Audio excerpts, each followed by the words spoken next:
আলাইকুম। রমজানুল মোবারক। রমজান মাসে সবাইকে জানাই অনেক অনেক শুভেচ্ছা অভিনন্দন।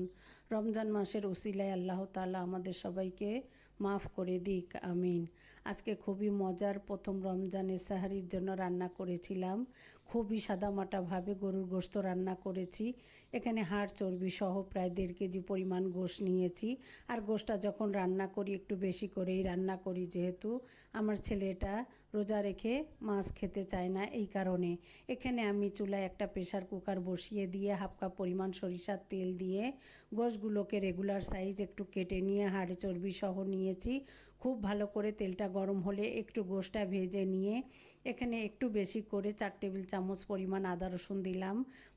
লাল মরিচের গুঁড়াটা দিলাম, একটু ঝাল ঝাল খেতে পছন্দ করে এই জন্য।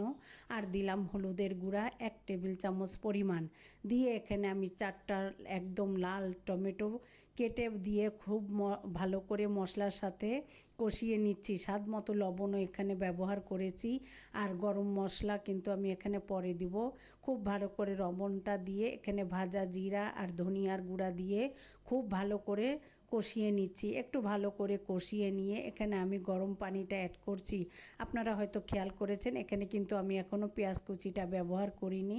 চাইলে পেঁয়াজ ছাড়াও কিন্তু এই রান্নাটা করা যায়, এমনিতেই অনেক বেশি মজা হবে। তারপরেও আমি এখানে বেরেস্তা করে পেঁয়াজটা অ্যাড করব। খুব ভালো করে কষিয়ে নিয়ে এখানে প্রায় 2 কাপ পরিমাণ ফুটানো পানি দিয়ে চুলায় বসিয়ে দিয়ে অন্য একটা পাত্রে আমি এখানে 1/2 কাপ পরিমাণের একটু কম পেঁয়াজ সরিষার তেলে একটু লাল করে নিচ্ছি। হালকা বেরেস্তা হয়ে গেলে আর এ পর্যায়ে একটা সিটি দিলে ঢাকনাটা খুলে আমি ঝোলের পানি একবারেই দিয়ে দিয়েছি। এবার দিয়ে দিলাম লাল আলু। এই আলুটা কিন্তু অনেক বেশি মজার।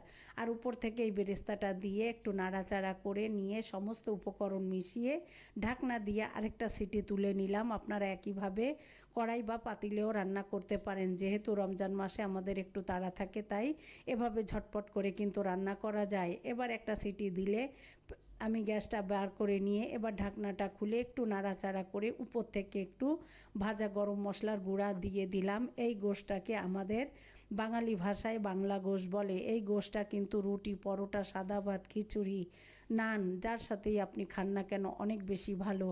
আর রমজানের সময় একটু শর্টকাটে রান্নাটা করতে পারলে ভালো হয়।